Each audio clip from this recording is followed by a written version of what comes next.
voted for President Trump. And I should tell you that he lives in Snohomish, Washington, and he has a question for you. Thank you. First of all, I'd like to thank all the senators coming out today. It's good to see all of you. Senator Cantwell, it's nice to actually see you in person. As you said, I'm a retired Marine.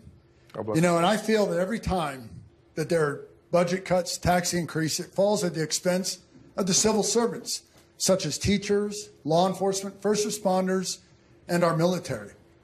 You know, I voted for President Trump because, and I am the middle class. I voted for Trump because he said he's going to help us. So if you could please, like Senator Cruz does so well, explain it to us and to the American people. Break it down Barney style if you have to. Can you please explain to us why you're not with President Trump to help the middle class? So for our state, and first of all, thank you for coming all of this way from Snohomish. My nephews went to Snohomish High School, and it's a great high school and a great community. The issue is that what the president, and look, the president has his ideas about this. And what I would say to him if he was standing where you're standing right now is President Trump, this is too focused on corporations. I don't know if it's because you have a corporate cabinet, so many corporate people there, but you need to listen to what is going to help our economy grow, and that is investment in the skill level of the American worker. That is making sure that we have affordable housing, which is a problem in our area, to make sure that we have the ability to skill for those new jobs and those new things that are changing every day. Even Boeing has redone, you know, planes to be now built with composites. We have to skill the workforce to be able to take advantage of those new jobs. So what I want President Trump to hear from me, and maybe he'll invite you and me to come down and talk to him, but what I would say to him is don't think that these corporations are just going to grow the wage and productivity that you think they're going to, because the economists don't think that they will. And what's so important right now is that the middle class is being challenged. I have faith in you, and I have faith in us. This U.S. economy, every time we had to rise to the occasion, women had to take over the factories in World War II, and they did it. And when the men came home, they're like, what's our economy going to be in the 50s? We created the GI Bill, and guess what? We were successful. So let's not be afraid of this transition. I believe, as Harry Truman said, let's prepare for this transition. And if we do that, and let's go sell him on the apprentice program. He had a TV show. I guarantee you he knows what an apprentice is all about. Senator Scott? Absolutely. I would love to have more folks helping us with this tax plan. This is not a Republican plan. It ought not be a Democrat plan. It really is a plan to help the average person in America. Ways that we do that, I've said it before and I'll say it again.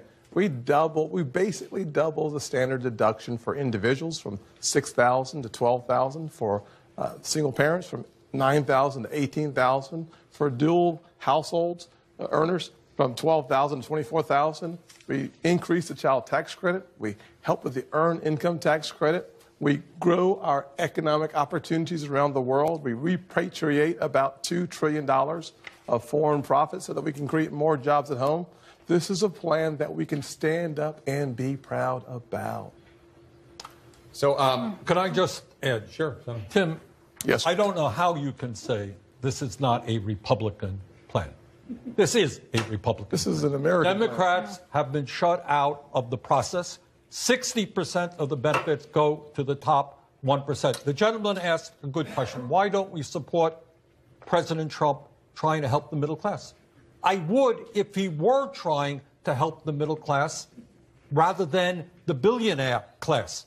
I would if he was keeping his word. You remember during the campaign, he said he was going to take on the pharmaceutical industry and he's going to lower the cost of prescription drugs in America. Well, it's funny, all of the people he appoints in that area come from the pharmaceutical industry. My question, you remember when he said he was going to drain the swamp? He has more billionaires in his administration than any president in the history of this country. Bernie, what the president told you was one thing. What he's doing today is something very different. Here's the question, though.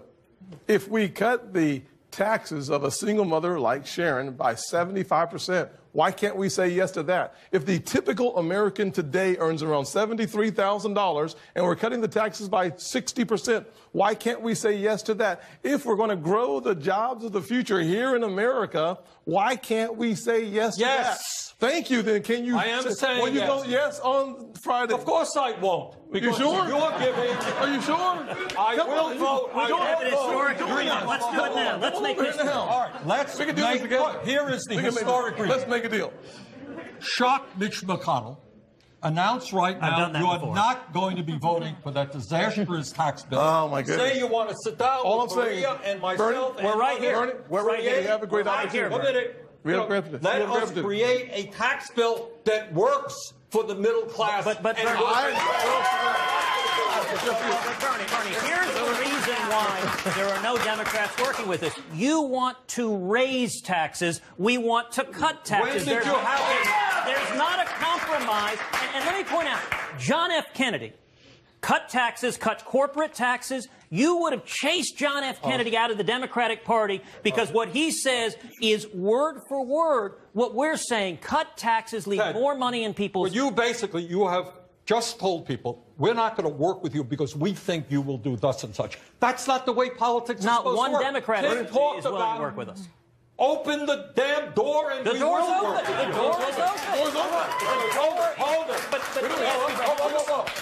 We don't have a lock on the door. The door is open. We don't have a lock on the door. If we can then postpone this vote this week. No, we're not going to delay. You've been obstructing for a year. No, we have not obstructed. We have not been involved in the process at all. But you refuse to participate. If Tim wants to talk about helping the middle class and working class in this country, let's do it.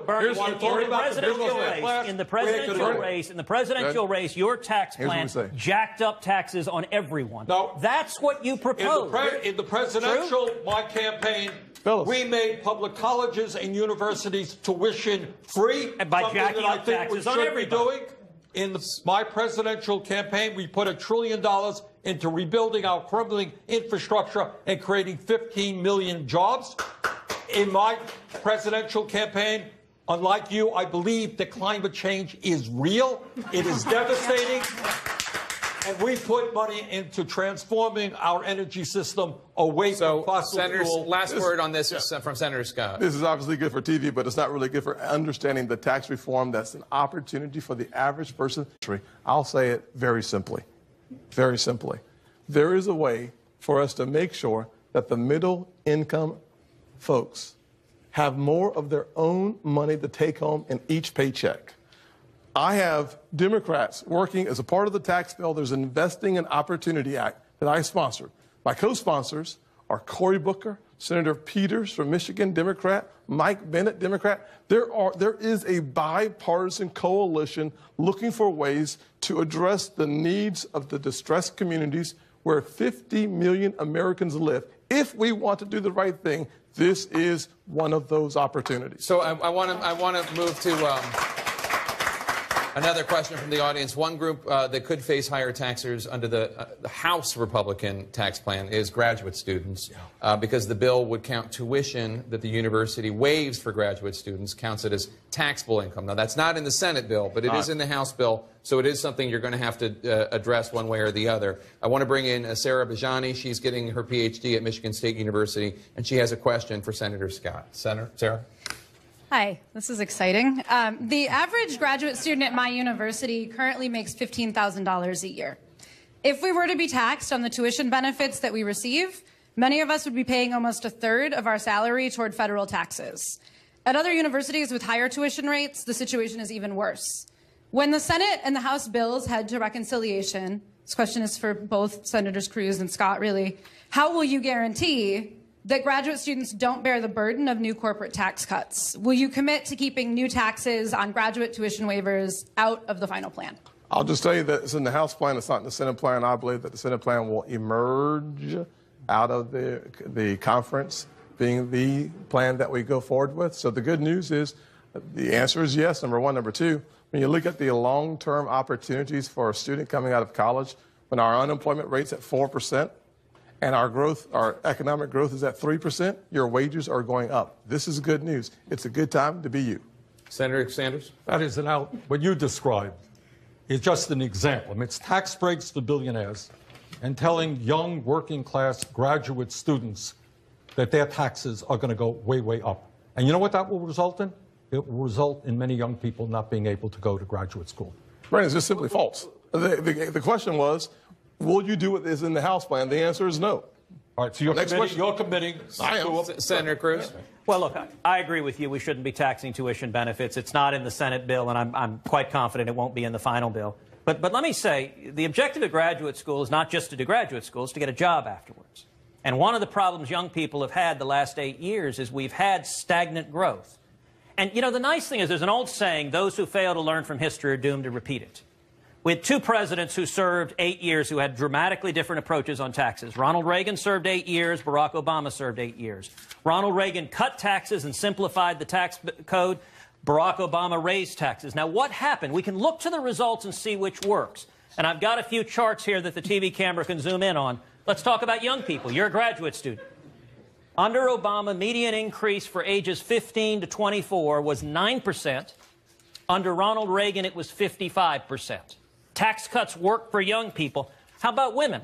Well, under Obama, median increase was 6%. Under Reagan, it was 25%. Senator Cruz, we have to take a break. African Americans, 8%, all right, 12%. That's the last chart. And let me finally show one more, Jake, which is women ages 15 to 24. Under Obama, 8%. Okay. Under Ronald Reagan, 70%. We're going to take a very quick break. CNN's Debate Night returns right after this.